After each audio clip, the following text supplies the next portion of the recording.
తండ్రి, కుమారుడు, పరిశుద్ధాత్మ త్రియేక దేవుని నామం పేరట ఆమేన్. ప్రభు అయిన యేసుక్రీస్తు దివ్య నామం పేరట మీ అందరికీ శుభములు, మా ఆశీస్సులు. మన తండ్రి అయిన దేవుని నుండి, ప్రభు అయిన యేసుక్రీస్తు నుండి కృప సమాధానములు మీకు కలుగునుగాక. ప్రియ విశ్వాసులారా, స్నేహితులారా, ఈ వారం ప్రపంచం అంతా కూడా పర్యావరణ ఆదివారం కింద దీనిని వేడుక చేసుకుంటున్నారు. పర్యావరణం అంటే మన పరిసరాల అవగాహన. క్రైస్తవ సంఘం కూడా దీనికి అనుగుణంగా ఒక చక్కటి అంశాన్ని రూపొందించారు. పరిశుద్ధాత్మ రమ్ము మీ సృష్టిని విమోచించును. పరిశుద్ధాత్మ రమ్ము ఈ సృష్టిని విమోచించును. ప్రపంచ క్రైస్తవ సమాఖ్య, the world council of churches 7వ అసెంబ్లీ జరిగినప్పుడు క్యాన్బెర్రాలో, ఆ అసెంబ్లీలో జరిగినటువంటి ఒక అద్భుతమైన అంశం ఏంటంటే పరిశుద్ధాత్మ రమ్ము ఈ సృష్టిని పునర్రూపకల్పన చేయము అనేది. Transform the creation. కొద్ది వారాలుగా ఈ సృష్టి గురించినటువంటి అవగాహనతో మనము మన యొక్క ఈ ధ్యాన వ్యాసంగాలను మనం చేస్తున్నాం. ఇవాళ కూడా అనుకోకుండా ఈ అంశం ఈ పర్యావరణ ఆదివారం సందర్భంలో మనం ధ్యానం చేయటం కొరకు మిమ్మల్ని నేను ఆహ్వానిస్తూ ఉన్నాను. గ్రీకు పదం ఒకటి వైకోస్. క్రైస్తవ పరిభాషలో బైబిల్ చదివేటప్పుడు గ్రీకు భాషలో నూతన నిబంధన రాయబడింది, హీబ్రూ భాషలో పాత నిబంధన రాయబడింది. ఎందుకు ఈ పదాలు వాడుతున్నారు ప్రసంగాల్లో అంటే, మనం ఒరిజినల్గా ఉన్నటువంటి ఆ మూల పదాన్ని మనం తెచ్చుకొని దాని నుంచి మనం ఎలా అనువాదం చేసామో చూసుకున్నాం మనం ఇవాళ పరిపరి భాషల్లోకి. కాబట్టి వైకోస్ అనేటువంటి గ్రీకు పదం అర్థం ఏంటంటే జస్ట్ ఆవాసము లేకపోతే నివాసము, ఇంకా చిన్నగా చెప్పాలంటే ఒక గృహము, అంతే. దీని నుంచి మానవ జాతి జీవించేదానికి చాలా అర్థయుక్తమైనటువంటి మానవ జాతిని ప్రభవించినటువంటి 3 ప్రాముఖ్యమైనటువంటి మాటలు ఇందులోంచి వచ్చింది. ఒకటేంటంటే ఎకనామిక్స్ అనే పదం. ఈకోనామిక్స్, అర్థశాస్త్రం అంటారు కదా, మన ఆర్థిక పరమైనటువంటి విషయాలు. ఈ గృహంలో ఈ గృహ నిర్వాహకత్వానికి సంబంధించినటువంటి ఆర్థిక విషయాలన్నీ కూడాను మాట్లాడేటువంటిది ఎకనామిక్స్. అంటే ఈ వస్తువును తయారు చేయటము, వీటిల్ని పంపిణీ చేయటము, వీటిల్ని వాడుకోవడము, కొనుగోలు అంతా కూడా, వాడకం అంతా కూడా ఇందులో ఉంది. రెండవది ఈకాలజీ. ఈకాలజీ అని అంటే మన జీవావరణం సంబంధించినటువంటి, మన చుట్టూ ఉన్నటువంటి పరిసరాల్లో జీవం కలిగినటువంటి ప్రతి వస్తువుని, పదార్థాన్ని మనం చూస్తూ ఉన్నాం. మన యొక్క జీవన విధానం ఈ చుట్టూ ఉన్న జీవావరణంలో ఎలా సంబంధింపజేసుకుంటున్నాం మాట్లాడేది ఈకాలజీ. మూడవది ఎక్యుమెనిక్స్ అంటారు. ఎక్యుమెనిక్స్ అంటే ఏంటంటే మానవ సమాజంతో పాటు మన చుట్టూ ఉన్నటువంటి వాతావరణంతో మనము సార్వత్రిక ఐక్యతను ఎలా పెంపొందింపజేసుకుంటున్నాము అంటే, క్రైస్తవ పరిభాషలో దీన్ని సంఘైక్యత అంటారు, కానీ సమాజంలో ఐక్యతను ఎలా పెంపొందింపజేసుకుంటున్నాము గురించి మాట్లాడేది ఎక్యుమెనిక్స్. నేను ఒక పదాన్ని దీంతో జత చేరుస్తున్నాను. ఏంటంటే ఎక్లీసియా అనేటువంటిది. ఇంత క్రితం దీని గురించి ఎప్పుడు మాట్లాడలేదు. పదం అయితే ఉంది ఎక్లీసియా అనేది. ఈ మూడింటితో ఎవరు జత చేర్చలా. ఎక్లీసియా కూడా ఐకోస్ నుంచే వచ్చింది, అంటే గృహ నిర్వాహకత్వం నుంచి వచ్చింది. ఎక్లీసియా అంటే అర్థం ఏంటి? సమాజం, దేవుని సమాజాన్ని ఎక్లీసియా అన్నారు. తర్వాత దీన్ని చర్చ్ అనే ట్రాన్స్లేట్ చేస్తున్నారు. అంటే ఏంటి? అసెంబ్లీ ఆఫ్ గాడ్, దేవుని యొక్క సమాజం, దేవుని యొక్క సంఘం. కాబట్టి ఎకనామిక్స్ అంటే ఆర్థిక, ఎకాలజీ అంటే జీవావరణము, ఎక్యుమెనిక్స్ అంటే ఈ సార్వత్రిక ఐక్యత, ఎక్లీసియా అంటే దేవుని యొక్క సంఘం, సమాజ ఐక్యత గురించి మాట్లాడేటువంటి పదాలన్నీ కూడా ఆ ఒక్క పదం ఐకోస్ నుంచే వచ్చింది. గృహము, గృహ నిర్వాహకత్వము, గృహ యాజమాన్యము, ఆ పదాలన్నీ ఒక చోట నుంచి వచ్చినాయి.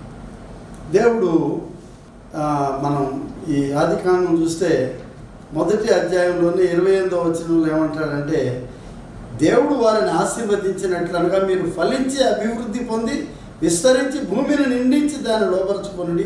సముద్రపు చేపలు, ఆకాశ పక్షులు, భూమి మీద ప్రాకు ప్రతి జీవిని ఏలుడని వారితో చెప్పాను. అంతేకాదు దేవుడు ఇదిగో భూమి మీద ఉన్న విత్తనము నుంచి ప్రతి చెట్టు, విత్తనం నుంచి వృక్షఫలములు, ప్రతి వృక్షమును మీకు ఇచ్చి ఉన్నాను, అవి మీకు ఆహారము. దేవుడు భూమి గురించి మాట్లాడుతున్నాడు, భూమి మీద ఉన్న వస్తువులన్నిటి గురించి మాట్లాడుతున్నాడు, భూమి పదార్థాలు మాట్లాడుతున్నావు, భూమికి సంబంధించిన అన్నింటినీ నీకు ఇచ్చాడు దేవుడు. ఆయన పైన చూసి చెప్పలేదు, సూర్యుడిని నీకు ఇచ్చాను అనలేదు, చంద్రుడిని నక్షత్రాలు ఇచ్చాను అనలేదు. మనం ఎట్టున్నామంటే లేదండి మేము పై ఆడికి వెళ్తాము, మేము చంద్రుడి దగ్గరికి వెళ్తాము అని భూమిని వదిలేసాం. ఇక్కడ మనం అక్కడ కొంచెం ఇబ్బంది కలుగుతుంది. దేవుని సృష్టి విధానంలో ధర్మమును మనం పాటించకుండా కొంచెం దీన్ని అధర్మం అనరు, కానీ క్రమం తప్పిన ధర్మంలాగా అనిపిస్తుంది నాకైతే.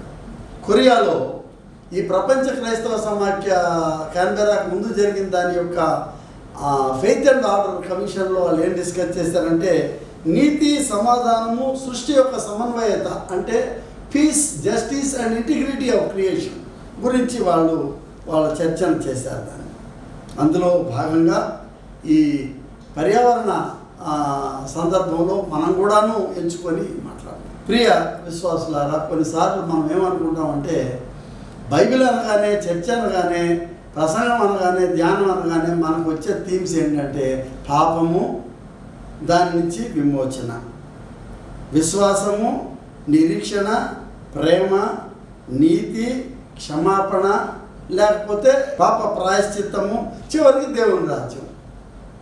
ఇవే మనం అనుకుంటున్నాం. మనం చర్చ అనగానే, విశ్వాసం అనగానే అంటే ఇక వీటి దాటి మనం వెళ్ళడానికి ఇష్టపడడం లేదు. అంటే మానవ దృక్పథాలు ఇవన్నీ. మన చుట్టూ ఉన్నటువంటి, మనకంటే ముందే ఉనికి కలిగి ఉన్నటువంటి మహా సృష్టికి కూడా కొన్ని అంశాలు ఉన్నాయి ఇట్లాంటివి. మనం ఎలా బాధపడుతున్నామో, మనం ఎలా వేదన చెందుతామో, మనం ఎలా పరితపిస్తున్నామో, మనం ఎలా విమోచన కొరకు మనం విలపిస్తున్నామో, ఈ విలాపము వాటికి కూడా ఉన్నదనేటువంటి ఆ భావన మనకు ఎప్పుడు కూడా రాదు. మీ కొరకు ఇవాళ పాఠం ఏంటంటే రోమీలకు రాసిన పత్రిక పౌలు గారు 8వ అధ్యాయంలో మరి 19 నుంచి 25 వరకు చదవాలి. మీరు చదవండి, నేను 22 వచనం చదువుతాను మీ కొరకు. సృష్టి యావత్తు ఇది వరకు ఏకాగ్రీవంగా మునుగుచు ప్రసవ వేదన పడుచున్నదని ఎరుగుదుము. అంతేకాదు ఆత్మ యొక్క ప్రథమ ఫలములను పొందిన మనము కూడా దత్తపుత్రత్వము కొరకు అనగా మన దేహం యొక్క విమోచన కొరకు కనిపెట్టుచు మనలో మనము మూలుగుచున్నాము. మనకు ఇశ్రాయేలీయులు ఐగుప్తు దేశంలో శ్రమపడి దాస్యత్వంలో ఉంటే వాళ్ళు మూలుగుతూ ఉంటే వాళ్ళ మూలుగులను దేవుడు విన్నాడంట. నా జనుల యొక్క మూలుగులు నేను వినుచున్నాను అని మోషేని పిలిచి వాళ్ళని విమోచించమన్నాడు. ఇవాళ పౌలు గారి భాషలో రోమీలకు రాసిన పత్రికలో సృష్టి కూడా మూలుగుతుందంట. అంటే ఒక మిత్రుడు అడుగుతున్నాడు, నిజంగా సృష్టికి మూలుగుతున్నాడు బైబిల్లో ఉందండి అంటే, ఇదే ఇప్పుడు చదివా కదా. పౌలు రాసింది ఏమన్నాడు, సృష్టి కూడా మూలుగుతుంది. లైక్ ఏ మదర్, ఒక తల్లి తన యొక్క బిడ్డను కనేటప్పుడు పడేటువంటి ప్రసవ వేదన అదొక మరణ వేదన, గర్భవేదన, అది గర్భశోకం అంట. ఎన్ని పదాలు, అన్నీ కూడా చాలా బలమైనటువంటి పదాలు ఇవన్నీ కూడా. సృష్టి మూలుగు దేవుడు వింటాడు.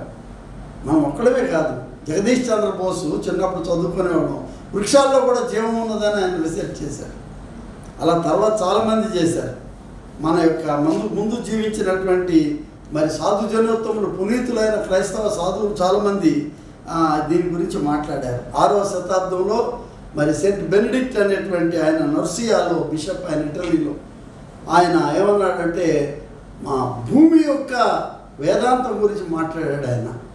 అంటే భూమికి దేవునికి ఉన్న సంబంధం గురించి. 12వ శతాబ్దంలో సెయింట్ బర్నార్డ్ క్లేర్వాక్ అనేటువంటి ఆయన, 13వ శతాబ్దంలో జర్మనీ ప్రీస్ట్ ఒక ఆయన జోహనేస్ ఎకార్ట్ అనే ఆయన, మరి తర్వాత ఫ్రాన్సిస్ ఆఫ్ అసిసి అందరికీ తెలుసు. ఆయన ఏమంటున్నాడంటే పర్యావరణానికి పితామహుడు ఆయన. అసలు క్రైస్తవ దృక్పథంలో పర్యావరణం గురించి, జీవావరణం గురించి మాట్లాడిన మొదటి సెయింట్ లాగా ఉన్నాడు. భారతదేశంలో. విలియం కేరీ గారు వచ్చారు, ఆధునిక మిషనరీ శ్రీరాంపూర్లో. ఆయన కూడాను ఈ యొక్క సృష్టిని ప్రేమించినటువంటి ఆయన. ఎంతోమంది మన చర్చిలో కూడాను, సంఘంలో వచ్చే చరిత్రలో కూడాను ఈ సృష్టి యొక్క విలాపం గురించి వాళ్ళు ఒత్తిడి చేసి పౌరులాగా దాన్ని అండర్లైన్ చేసిన వాళ్ళు, సృష్టి యొక్క ప్రేమను గురించి మాట్లాడిన వాళ్ళు ఉన్నారు. పౌలు కూడా దానికి చక్కటి ఆయన మూలం ఇస్తూ ఉన్నాడు. ఏంటంటే, ఒక తల్లి తన బిడ్డను కనేటప్పుడు పడే వేదనలాగా. ఎందుకు సృష్టికి అంత అవసరం ఏమొచ్చింది? ఎందుకు వచ్చింది సృష్టికి అంత అవసరము తర్వాత చెప్తాను నేను. దీన్ని ఏమన్నానంటే, రక్షణపరమైనటువంటి సారూప్యాన్ని, విమోచన కొరకైనటువంటి ఈ యొక్క వేదనలో మనం చూస్తూ ఉన్నాము. కొలస్సీకి రాసిన పత్రిక 1వ అధ్యాయం 15 వచ్చిన ఆయన ఏమంటారంటే, క్రీస్తు వీటన్నిటికంటే తలమానికగా ఉన్నాడంటే, ఈ సృష్టి యావత్తుకు ఆయన కేంద్రం ఇరుసై ఉన్నాడు. The hub of creation. ఆయన సృష్టికి ఆదిలో ఉన్నవాడు, ఆరంభంగా ఉన్నవాడు. ఆయన సృష్టి తలమానికగా ఉన్నవాడు.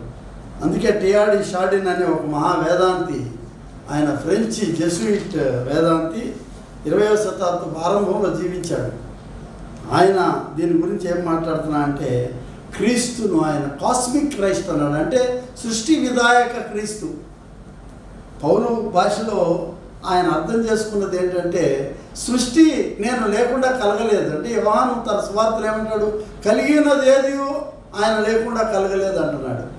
ఈ జీవకోటి అంతా కూడా ఆయనతో, ఆయన ద్వారా, ఆయనలోనే ఇది ఉన్నదని చెప్తా ఉన్నాడు. ఆయన ఆరంభం ఆయనే, ఆయన ద్వారానే ఈ సర్వ సృష్టి ఉనికిలోనికి వచ్చింది. ఆయనే సృష్టి విధాయక శక్తి. ఆయన ఈ సృష్టి విన్యాసం చేసేదానికి ఆయన దేవుని శక్తిగా వాడబడినటువంటి క్రీస్తు, కాస్మిక్ సృష్టి విధాయక క్రీస్తు అని చెప్తా ఉన్నాడు ఆయన గురించి. ఈ సృష్టిలో స్నేహితులారా, మనము 2 ప్రాముఖ్యమైనటువంటి అంశాలు గుర్తుపెట్టుకోండి. ఒకటి పొల్యూషన్, రెండోది ప్రొటెక్షన్. అంటే ఒకటి కాలుష్యం చేసేది, రెండోది కాపాడేది. మనం రెండిట్లో ఏం చేస్తున్నాం అనేది మనం ఈ చరిత్రలో మనం గమనించుకోవాలి. మనం పౌలు గారు ఈ కొలస్సీ పత్రికలో ఆయన సృష్టి విధానం గురించి చెప్తూ, క్రీస్తు యొక్క స్థలం ఎక్కడ ఉందంటే, క్రీస్తు స్థానం ఏంటి సృష్టిలో అంటే ఆయన తలమానిక, the crowning glory of the creation. మకుటాయమానమైనటువంటి స్థితిని ఆయన కలిగి ఉన్నాడు. అంటే సుప్రీమసీ ఆఫ్ క్రైస్ట్, క్రీస్తు యొక్క ఈ మహోన్నతమైనటువంటి స్థితి ఈ సృష్టిలో ఆయన చూస్తున్నాడు. దీన్నే క్రీస్తు మూర్తిమంతం అన్నారు. అంటే క్రీస్తు వేదాంతం, క్రీస్తు మయం, క్రీస్తు కేంద్రితము. క్రీస్తు లేకుండా ఈ సృష్టికి సరైనటువంటి ఆ సంపన్నత, శోభ రాలేదని చెప్తున్నాడు. ఈ సృష్టిలో మనం లేమా? మనం విడిగా ఉన్నామా? లేకపోతే మనమే ఉన్నాము, సృష్టి లేదా? ఇటువంటి ప్రశ్నలు మనం వేసుకోవాలి.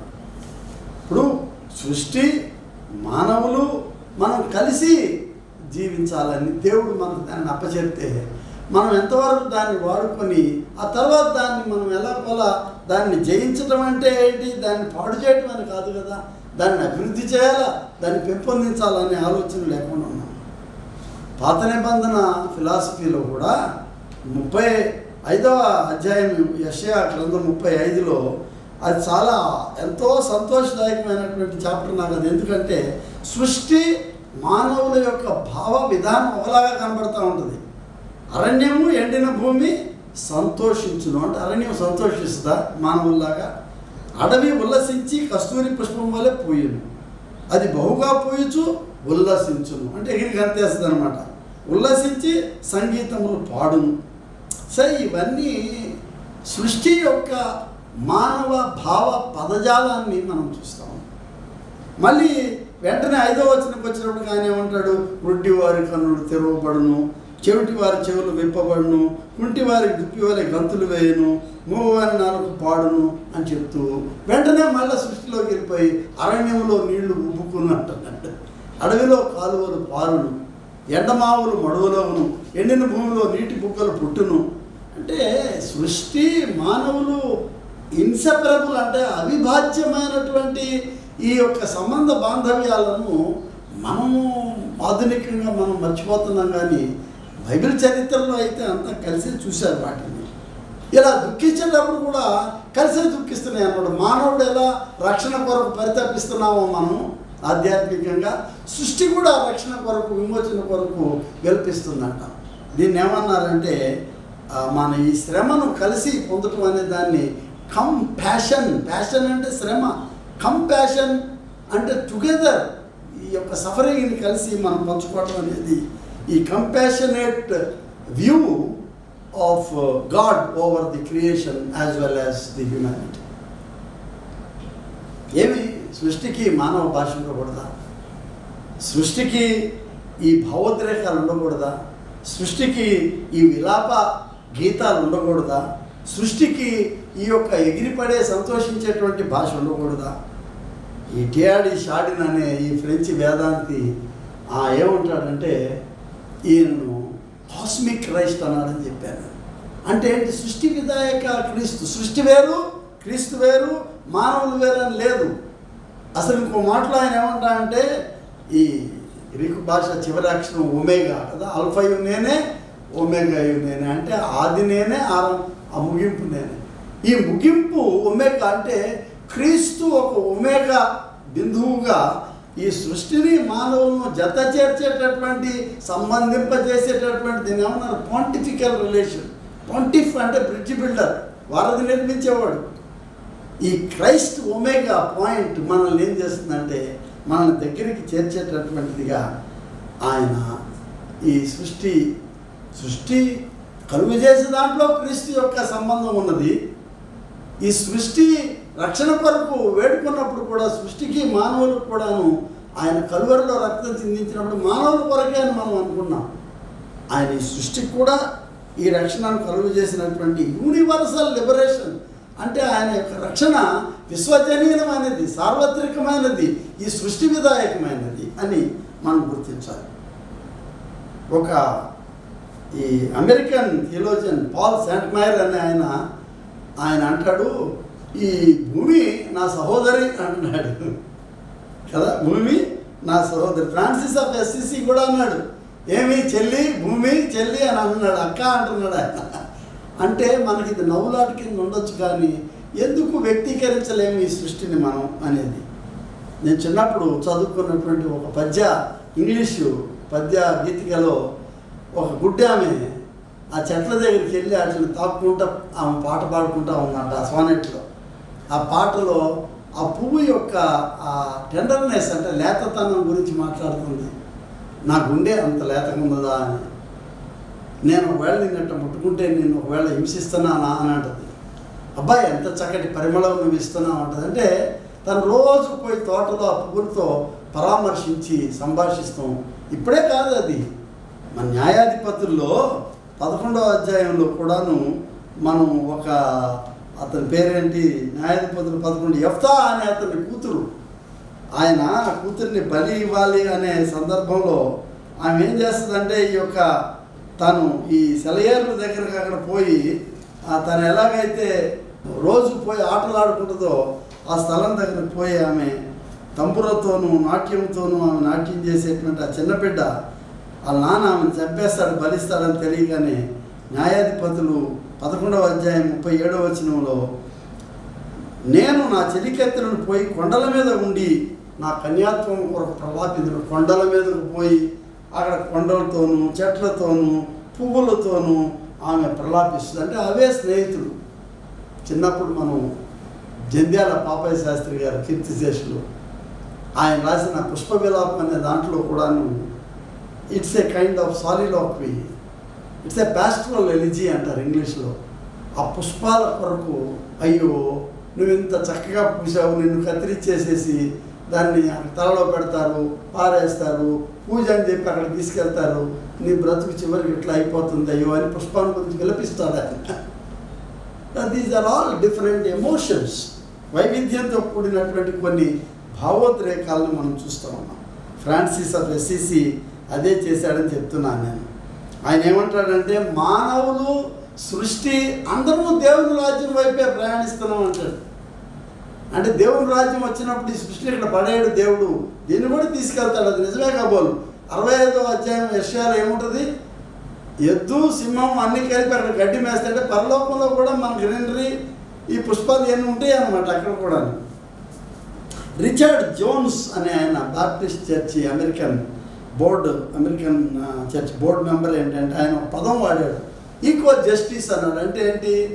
జీవావరణ న్యాయం, ధర్మము గురించి మాట్లాడుతున్నాడు. కొత్త పదాలు తెలుగులో వాటిని ఇంకా మనం సంకలనం చేయలేదు, ఆంగ్ల భాష నుంచే నేర్చుకుంటున్నాం. ఈక్వల్ జస్టిస్ అంటే ఈ జీవావరణానికి మనం చేసేటువంటి ధర్మం, దానికి చేయాల్సినటువంటి మేలు, దానికి చేయాల్సినటువంటి నీతి న్యాయాలు ఏంటి అనేది ఆయన మాట్లాడుతూ ఉన్నారు. యెషయా 55వ అధ్యాయంలో వాటి గురించి, వీటి భాష గురించి మాట్లాడుతూ ఉన్నప్పుడు అక్కడ కూడా ఏమంటాడు? 12వ వచనంలో, మీరు సంతోషముగా బయలువెళ్ళుదురు, సమాధానం పొంది తోడుకుని పోబడుదురు, మీ ఎదుట పర్వతములను మెట్టలను సంగీతనాదము చేయును, పొలములోని చెట్లను చప్పట్లు కొట్టును. సి ది హ్యూమన్ లాంగ్వేజ్, దీన్ని ఏమన్నారు? పర్సానిఫికేషన్, వ్యక్తీకరించబడిన, మూర్తీభవించినటువంటి ఈ భాష, పర్వతాలు, చెట్లు, వీటన్నిటికీ ఒక వ్యక్తి పరమైనటువంటి ఉనికిని దేవుడు ఇవ్వడాన్ని మనం చూస్తున్నాం. అసలు నేను ఎక్కువగా మాట్లాడకపోతే, ఆదికాండంలోకి వెళ్తే దేవుడు ఆదాముని అవ్వని తయారు చేసినప్పుడు దేవుడు వాళ్ళకి ఎవరినైనా ఇచ్చింది వాళ్ళతో సహచర్యలు అంటే ఈ చెట్లు, ఈ చేమలు, ఈ సముద్రం, నీరు, కొండలు. వాళ్ళది ఇష్టపడాల. వాళ్ళు అప్పటి నుంచే జీవావరణాన్ని దూరంగా పెట్టేసుకొని ఒక పక్కన జీవావరణాన్ని వాడుకుంటూనే వాళ్ళు ఇంకేదో అవ్వాలని ప్రయత్నం చేసిన సంస్కృతి మానవ సమాజంలోనికి వచ్చేసింది. దావీదు కీర్తనలు అంటాడు, ఆయన ఆకాశమా దేవుని ఆయన సన్నతించమని అంటున్నాడు, ఉల్లసించుము. కొలసి 3వ అధ్యాయం 11వ వచనంలో యేసుక్రీస్తు అన్నిట్లో ఉన్నవాడు అంటాడు. అన్నిట్లో, ఈ సృష్టిలో అణువున ఉన్నాడు, మాలిక్యూల్స్లో ఉన్నాడు, ఆటమ్స్లో ఉన్నాడు. సృష్టి మూలలో యేసుక్రీస్తున్నాడు. ఎందుకంటే సృష్టిమయమైనటువంటి ఒమ్నిషియంట్ అండ్ ఓమ్ని ప్రజెంట్ దేవుడు ఆయన. విలియం టెంపుల్ అనే ఆయన ఆర్చ్ బిషప్ గారు ఇంకో కొత్త పదం కనిపెట్టాడు. ఏంటంటే ఈకో స్పిరిచువాలిటీ అన్నాడు. అంటే జీవావరణ సందర్భమైన, జీవావరణ పరమైనటువంటి ఆధ్యాత్మికత. అంటే ఆధ్యాత్మిక అనగానే మన మనసులో, మన మానవుల హృదయాలకే ఆధ్యాత్మికత అనుకుంటే తప్పది. మానవుల హృదయాలకే ఆధ్యాత్మికత అనుకోకూడదు. కారణం ఏంటంటే వాటికి భాష ఉన్నది. రవీంద్రనాథ్ ఠాగూర్ గారు చాలా పాపులర్ ఇదేంటంటే, ఆయన ఓ చెట్టు దగ్గర నుంచొని దేవుడి గురించి చెప్పని అడిగాడంట. ఆ చెట్టు పూలు పూసి చూపించింది. అంటే ఏంటి?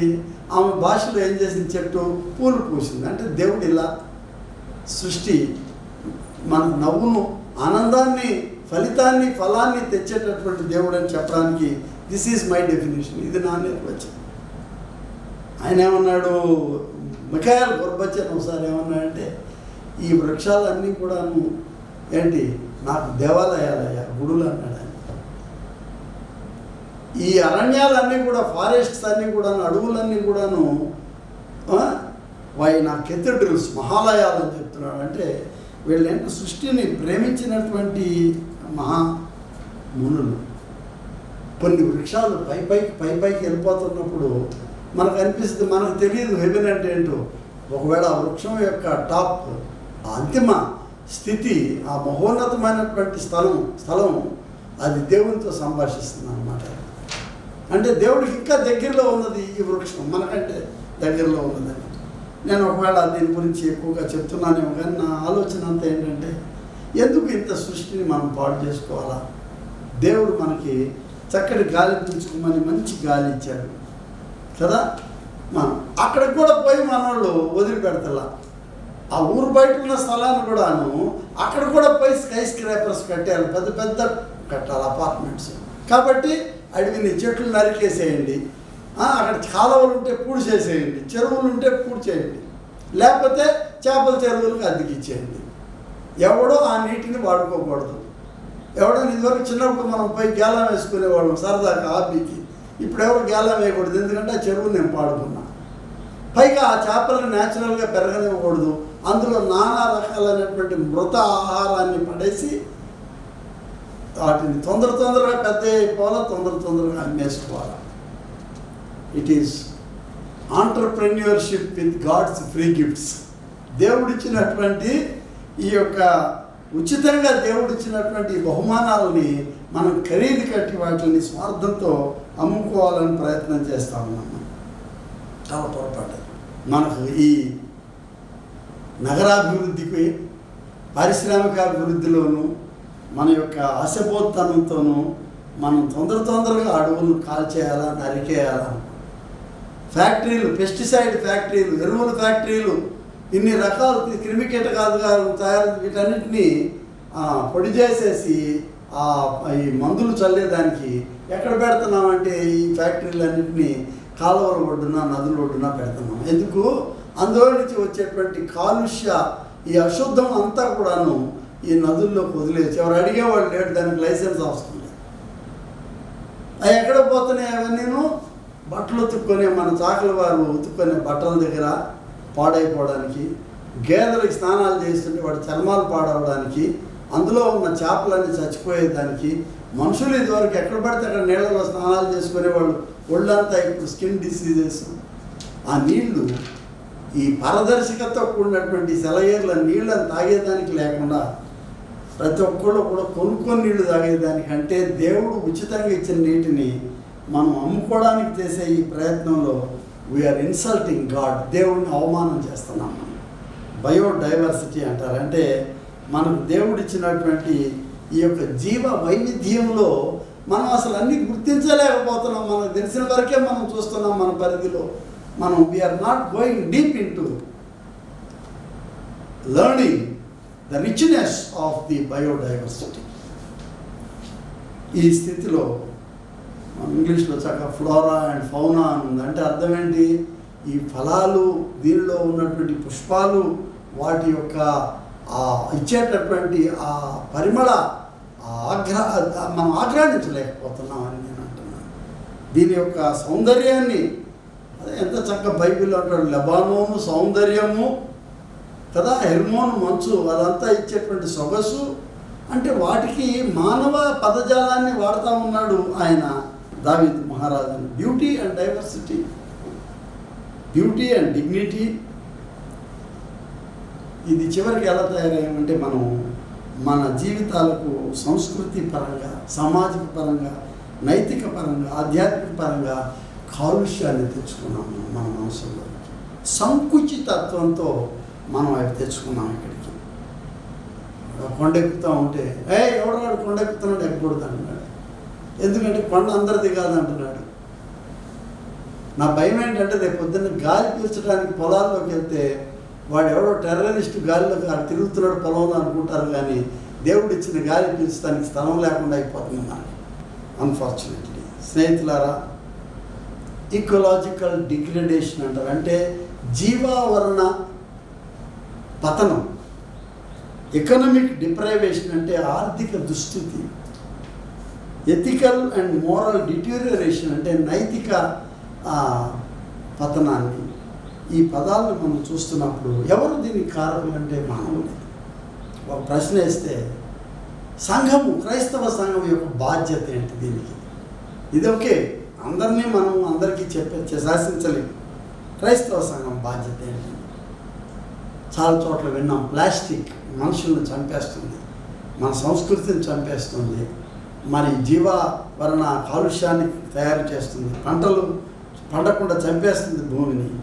అప్పుడు మనకేం కావాలంటే మనకు దీని యొక్క ప్రత్యామ్నాయం మనకేంటి కావాల్సింది? ఈ ప్రత్యామ్నాయం కావాలా? చర్చెస్లో మనం ఎప్పుడైనా దీని గురించి సీరియస్గా ఆలోచించి, చర్చ అనగానే మానవులు, మరి పాపము, రక్షణ, వీటి గురించే మనం పశ్చాత్తాపము, క్షమాపణ. Can we not use this language to the creation also? మనము సృష్టి పట్ల మనం చేస్తున్నటువంటి మన రిలేషన్, మన సంబంధం ఎటువంటిది? మనకు కొన్నిసార్లు బాధ అనిపిస్తే ఏంటంటే, మనం విడిచిపెట్టిన గాలిని ఆబగా చెట్లు తీసుకుంటాయి, కార్బన్ డైఆక్సైడ్ని. అవి విడిచిపెట్టిన గాలి మనకు అవసరమన్నా లేకపోయినా అదే మన జీవవాయువు, ఆక్సిజన్.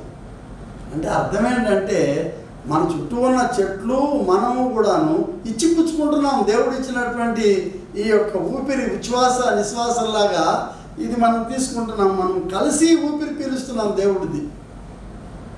దేవుడు అలా తయారు చేశాడు మనకి గుండె ఈ తాకిడి శబ్దంలాగా. యూరోప్ దేశాలకు వెళ్తే ఇవాళ రేపు కొన్నిసార్లు వీకెండ్స్కి మనం బయటకు వెళ్దాం అంటున్నారు. ఎక్కడికి? అడవిలోనికి. అడవి అంటే నేను మన కారు చీమల దూరని చిట్టడవిలా కాదు, అక్కడ సిస్టమేటిక్గా పెంచుకున్నటువంటి చెట్లు దట్టంగా ఉండే స్థలంలోకి అక్కడ పోయి తల్లి, తండ్రి, కొడుకు, కూతురు అందరూ ఒక్కొక్క చెట్టుని ఇట్ట పెద్ద పెద్ద నిలువైన పైన్ ట్రీస్ వాటిని గట్టిగా ఆవరించుకొని ఉంటారు. ఒక అరగంట గంట సేపు ఇట్ట పట్టుకొని ఉంటే వాళ్ళు ఏంటండి అని అడిగితే there is a new feeling, ఒక రకమైనటువంటి ఒక స్పృహ. ఆ స్పృహ ఏంటంటే నేను చెట్టు గుండె చప్పుడు నేను వింటున్నాను అంటాడు. వింటున్నారా నిజంగా? ఇంకొక రకంగా చెప్తాం, వాటి నుంచి చెట్టు నీ గుండె చప్పుడు కూడా వింటుండొచ్చు బహుశా. పరస్పరం ఒకరి గుండె చప్పుడు మనం వినడాన్ని ఏమన్నారంటే ఎంబ్రేసింగ్ ఈచ్ అదర్, రికన్సైలింగ్ అనే దాని లిటరల్ మీనింగ్ ఏంటంటే కౌగిలించుకోవడం, పరిష్మంగనలో ఒకరి గుండె చప్పుడు ఒకటి వినడం.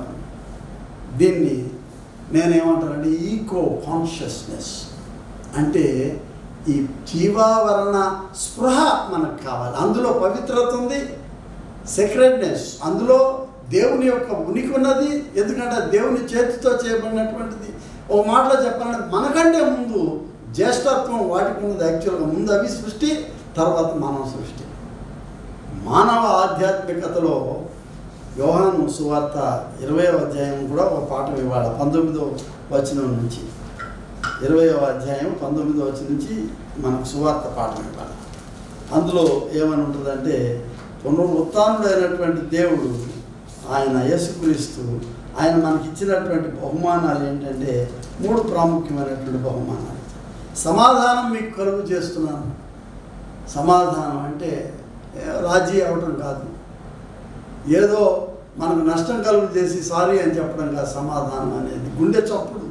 ఇందాక నేను చెప్పాను, మన చుట్టూ ఉన్న ఈ వేదాంత పరిభాషలో అధర్వణ మరి యజుర్వేదంలో ఉన్న పదాలు ఏంటంటే ఆకాశమా నీకు శాంతి, భూమి నీకు శాంతి కలుగునుగాక.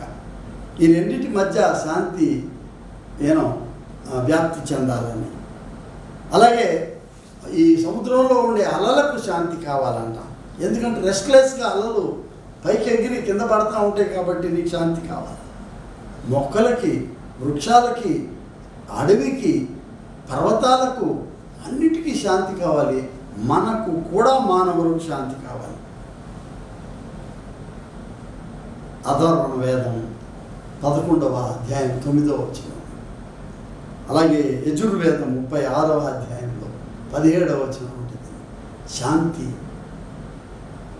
ఈ శాంతి దేవుడు ఇచ్చినటువంటిది. మన దగ్గర బైబిల్లో కూడా ఈ పదం ఉంది, శాంతి మీకు అనుగ్రహిస్తున్నాను అంటాడు. ఆయన అసలు ఈ లోకానికి వచ్చిందే ఆయన దైవావతరణ, అద్వితీయ దైవావతరణ శాంతిని ఇవ్వడానికే. శాంతి అంటే ఊరికే మనం మనుషుల కొరకే శాంతి కాదు, సర్వ సృష్టి విశ్వజనీనమైన సార్వత్రికమైన ఈ సృష్టి యావత్తుకు ఈ శాంతి కావాలని ఆయన నా ఆత్మను మీకు ఇస్తున్నాడు, పరిశుద్ధాత్మను మీకు ఇస్తున్నాడు. ఆత్మ అంటే ఎవరు? జలముల పైన అలలాడుచుండెను, ఈకో స్పిరిట్. అది దేవుని ఆత్మ జలములను ఇష్టపడింది, దేవుని ఆత్మ వృక్షాలను ఇష్టపడింది, దేవుని ఆత్మ పువ్వులు పుష్పాలను ఇష్టపడింది. దేవుడిచ్చినటువంటిది న్యాచురల్, స్వాభావికమైనటువంటి ఈ పరిమళము ఈ సృష్టి నుంచి వచ్చేటటువంటిది. ఇందులో ఎంతో స్వస్థత ఉంది. ఈ సృష్టి యొక్క పచ్చదనంలో, ఈ సృష్టిలో దేవుడు ఇచ్చినటువంటి ఊపిరి, ఈ గాలిలో ఒక స్వస్థత ఉన్నది. న్యాచురల్ హీలింగ్ పవర్ పరిశుద్ధాత్మ.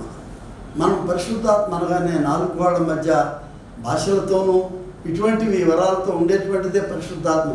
సృష్టి యావత్తును మానవ సమాజానికి కలిపి సంధానపరిచేటటువంటి మహాశక్తి దాయకమైనటువంటి వరము పరిశుద్ధాత్మ వరం. 3వది ఫర్గివ్నెస్, క్షమాపణ ఇస్తున్నాను అంటాడు. మీరు ఎవరెవరిని క్షమించమంటారో వాళ్ళని క్షమిస్తాను, ఎవరి పాపములు క్షమించరో అవి వారికి క్షమించమని. పరిశుద్ధాత్మ ఇచ్చేటువంటి ఈ క్షమాపణ, దానికి ముందు ఒక మాట ఉన్నది ఏంటంటే పశ్చాత్తాపం, రిపెంటెన్స్. మనం రిపెంటెన్స్ అనగానే ఇంకో మనిషి ఎంత చూస్తున్నాం, అంతవరకే కాదు. ఈ సృష్టి వైపు చూడాలా, ఆ సృష్టిలో నీటిని మేము ఎలా పాడు చేశాము, దానిలో కెమికల్ వేస్ట్ ఎంత కలిపి పాడు చేశాము, దాని ద్వారా ఎంతమంది చచ్చిపోతున్నారు, ఎంత జీవాన్ని అక్కడ చంపేస్తున్నాం మనం. ఈ ఫ్యాక్టరీస్ వల్ల ఈ కెమికల్ ఇప్పుడే రీసెంట్గా జరిగిన విశాఖపట్నం, ఒరిస్సాలో జరిగినటువంటి నష్టాలు, భోపాల్లో జరిగిన నష్టాలు మనం చూసాం. మన భద్రత లేని తనం వల్ల ఈ కెమికల్ గ్యాసెస్ బయటకు వదిలినప్పుడు ప్రజలు చచ్చిపోతానికి కారణం అవుతున్నాయి. అంటే హౌ రెస్పాన్సిబుల్ వీఆర్, మనం ఎంత బాధ్యులుగా ఉన్నాము. నీటిని అమ్ముకునే స్థితిలో, గాలిని కూడా అమ్ముకునే స్థితికి మనం వస్తున్నామంటే పరితపించాలా. We need to repent. మనం రిపెంట్ అనగానే దేవుడి దగ్గరికి వెంటనే వెళ్ళకూడదు. మీ రుణస్తులను మీరు క్షమించిన ప్రకారము నేను కూడా మీ యొక్క రుణాన్ని క్షమిస్తాను. అంటే అర్థం ఏంటి? మనుషులే కాదు, నువ్వు సృష్టిలోకి దగ్గరికి పోయి అయ్యో ఈ సృష్టి నిన్ను మేము ఎంత పాడు చేస్తున్నామని పరితపించుతాము. A time has come. దీనికి ఒక ప్రత్యామ్నాయ విధానాన్ని మనం కనిపెట్టుకోవాలి. ఏంటి ప్రత్యామ్నాయ విధానం అంటే సృష్టిని చూసి నేర్చుకోవాలి మనం. ఏంటి సృష్టిలో ఉన్న 3 ప్రాముఖ్యమైన అంశాలు నేను చూసింది ఏంటంటే, ఒకటి, నిరంతరము అవి ఆ సృష్టి రంగులు మారుస్తూ కొత్త కొత్త చిగురులు వేస్తూ కొత్త ఫలాలని ఆయా సమయాలలో కాసే ఫలాలు ఆకుల్ని ఎంత అందంగా, అంటే ఏంటి, కాన్స్టెంట్ రెన్యూయింగ్ ఆఫ్ లైఫ్, ఒక నిరంతరమైనటువంటి ఒక జీవమును చూపించేటటువంటి ప్రతీకలుగా దేవుని సృష్టించేటువంటిది కనబడుతుంది. రెండవది ఏంటంటే, ఈ సృష్టి తనకు తాను ఈ యొక్క నూతన ఎప్పటికప్పుడు ఈ అంకురాన్ని ఇచ్చే దాంట్లో ఏమొస్తుందంటే, తన యొక్క విశ్వాసాన్ని క్రీస్తులో పునరుద్ఘాటన చేస్తున్నటువంటి రీఅఫర్మింగ్ అవర్ ఫెయిత్ ఇన్ క్రైస్ట్. మూడవది, ఈ సృష్టిలో మూలమూలలు అణువణువున ఈ సృష్టి విధాయక శక్తి అయినటువంటి క్రీస్తును మనం గుర్తించడం అనేది మనం గమనించాలి. ప్రియ స్నేహితులారా, సృష్టి యావత్తు విలపిస్తుందని, మనమే కాదు సృష్టి కూడా విలపిస్తుంది. ఒక తల్లి శిశువుని కనేటప్పుడు పడే ఆ గర్భ వేదనను పౌలు గారు వర్ణిస్తూ ఉన్నాడు. ఈ సమయంలో మనకి ఎన్నో ప్రామిస్లు ఉన్నాయి. నూతన ఆకాశము, నూతన భూమి, ఈ నూతన సృష్టి గురించి పౌలు గారు ఇంకో మాట అంటాడు. 2 కొరింథీ 5:17 ఎవడైనా క్రీస్తునందున్నాడు అలా వాడు నూతన సృష్టి. ప్రతి ఒక్కళ్ళు అయిపోవాలని ఉన్నాం సృష్టి. ఎప్పుడు ఈ పరితాపం, ఈ పశ్చాత్తాపం మనకు కలగాలి. ఈ పశ్చాత్తాపం మనకు కలిగిన తర్వాత మనము దేవుని దగ్గరికి వెళ్ళేటువంటి అర్హత మనకు కలదు. ఈ చెట్లను నాశనం చేసి, నీళ్ళను నాశనం చేసి, ఇవన్నీ చేసుకొని ఏమి ఎరగనట్టు మనం దేవుడి దగ్గర ఉండడానికి వీలు లేదు. ఎందుకంటే it is not just you and God exist, God, nature and humanity. ఇది ప్రత్యామ్నాయ విధానంలో మనం నేర్చుకోవాల్సినటువంటి. నేను ఇప్పుడు ఒక అనుభవాన్ని విన్నాను. ఒక ఆయన 2 ప్రక్కలన 2 ప్లాంట్స్ని ఆయన 2 గదుల్లో పెట్టుకున్నాడు. అవి రోజు పోయి నీటి పోసి వాటిని పలకరిస్తున్నాడు. ఓ చెట్టు ముచ్చటగా చిగురేసుకుంటూ వస్తూ ఉంటే దాన్ని మెచ్చుకొని శబాష్ ఆయన ప్రతిరోజు దాన్ని మెచ్చుకుంటూ వచ్చాడని. ఇంకా అవతల గదిలో పెట్టిన ఆ ప్లాంట్ని అది సరిగా బహుశా ఇంత ఫాస్ట్గా ఉండకపోవచ్చు, ఒకసారి ఇంత అందంగా కనబడకపోవచ్చు. కాబట్టి దాన్ని పెద్దగా మెచ్చుకోకపోగా ఏదో ఒక పనికి మాలిన చెట్టు, ఇది ఎప్పుడు కూడా సరిగా తొందరగా రాదు, తొందరగా ఎదగటం లేదు అనేటువంటిది ఇలా రోజు అనడంలో కొన్ని రోజులు అయ్యేటప్పటికి ఈ చెట్టు బాగానే ఫలిస్తుంది. ఒక చెట్టు ఆయన అప్రిసియేషన్ పొందుకున్నది, ఇంకో చెట్టు మెల్లిమెల్లిగా డికే అవుతుందంటే ఆయన ఏమనుకున్నాడంటే చివరికి చెట్లకు కూడా చెవులు ఉన్నాయి, చెట్లకు కూడా హృదయాలు ఉన్నాయి, చెట్లకు కూడా భావాలు ఉన్నాయి. తనను మెచ్చుకోలేదనేటువంటి ఆ ఆక్రోషంతో, ఆ పరితాపంతో ఒక చెట్టు కుంచుకుపోతున్నట్టున్నదని. మీరు నమ్మండి, ఈ సృష్టికి కూడా హృదయం ఉన్నది, ఈ సృష్టికి కూడా ఆత్మ అనేది ఉండాలి. ఎందుకంటే దేవుడు ఇంత పెద్ద సృష్టి చేసినప్పుడు మానవుని ఎలా సృజించాడో దానికి ముందు సృష్టిని అలాగే సృజించాడు దేవుడు ఆయన యొక్క సహవాసంలో ఉండేదానికి. ప్రియ విశ్వాసులారా, మన బాధ్యతను ఎరిగి మనము ఈ సృష్టి యొక్క స్నేహంతో సృష్టిని ప్రేమిస్తూ మనం కూడా ఈ యొక్క విశ్వాస యాత్రలో దేవుని రాజ్యంలోకి ప్రవేశించేదానికి మనం ఆయత్తపడాలా. కేవలం మానవుల వరకే మనం అనుకుంటే కాదు, మన చుట్టూ ఉన్న ఈ సృష్టి కూడా దేవుని యొక్క స్వరూపాన్నే కలిగి ఉన్నది. స్వరూపం అనగానే మనం ముక్కు చెవులు కొన్నాం, మానవులకి ఇది ఇచ్చాడు దేవుడు, సృష్టికి ఏమి ఇచ్చాడో నీకు తెలియదు. అది సృష్టిని ఒక ప్రత్యామ్నాయ దృష్టితో మనం చూసేటప్పుడు క్రైస్తవ సంఘం యొక్క బాధ్యతను కూడా మనం జాగ్రత్తగా మనం గుర్తించాలి. పరస్పరం గౌరవించుకోవడానికి, పరస్పరము మనం దేవుని ఉనికిని మనలో గుర్తించేదానికి మనం నేర్చుకోవాల్సినట్టు మన పిల్లలకి నేర్పాలి. ఇందులో సండే స్కూల్కి వెళ్తున్నాము, ఈకో క్లబ్స్ పెట్టాము చిన్నపిల్లలకి. మనము ఈ యొక్క జీవావరణ చిన్ని క్లబ్స్ పెట్టుకొని మనం చర్చిలోకి వెళ్ళి ప్రతి కుటుంబము మనం ఎన్నో చేస్తున్నాము. కోత పండుగలు వెళ్తున్నాము, ఆఫర్ ట్రీలు ఇస్తున్నాము, కాయగూరలు ఇస్తున్నాము. వై నాట్ మనం వెళ్ళి ఒక్కొక్క కుటుంబం ఒక్కొక్క చిన్ని ప్లాంట్ని మనం పాతిపెట్టేదానికి మన కుటుంబం తరపు నుంచి పిల్లలు ఎంతో సంతోషిస్తారు. ఎక్సైట్మెంట్ అది. ప్రతి వారం వెళ్ళి ఇది మా చెట్టుని చూసుకుంటాం. మీకు దగ్గరలో ఉంటే చర్చి, వీలైతే పోయి రోజు సాయంత్రం వెళ్ళి కొంచెం నీళ్లు పోసి వస్తాం మనం. It is our tree planted by our family in memory of my parents, grand parents. ఇది చాలా అవసరం మనకి. పర్యావరణ అవగాహనలో, జీవావరణ స్పృహలో మనం మన బిడ్డలకు నేర్పించాల్సినటువంటి కొన్ని ప్రాముఖ్యమైనటువంటి అంశాలలో మన గృహంలో చిన్న ఇల్లు అయినా కూడా చిన్న పాట్లో చిన్న మొక్క పెట్టుకొని మనం దానికి చిన్నగా నీళ్లు పోసి ఆల్టర్ దగ్గర పెట్టుకుంటాము. దాని గాలి మనం పీలుస్తున్నాం. నువ్వు ప్రార్థించే దేవుడు ఆ చెట్టుకు కూడా కావాలి. కాబట్టి మనము ఈ జీవావరణ స్పృహలో ఇటువంటి కొన్ని సంకేతాలను మనం ఇవ్వడానికి మనం ప్రయత్నం చేద్దాం. దేవుడు మనల్ని, మన బిడ్డల్ని కూడా ఈ స్పృహలో మరి సృష్టితో కలిసి ప్రయాణించేటటువంటి ఈ స్పృహను మనకు నేర్పించాలని నేను కోరుతూ మిమ్మల్ని దీవిస్తున్నాను. సర్వ సృష్టికి జీవమునిచ్చిన సృష్టికర్త దేవుని ప్రేమ, సృష్టి విధాయక శక్తిగా ఈ సృష్టి నిర్మాణం చేసిన ప్రభువైన యేసు క్రీస్తు యొక్క ప్రేమ, పరిశుద్ధాత్మ యొక్క సహవాసము మనకు సదా తోడైనగాక.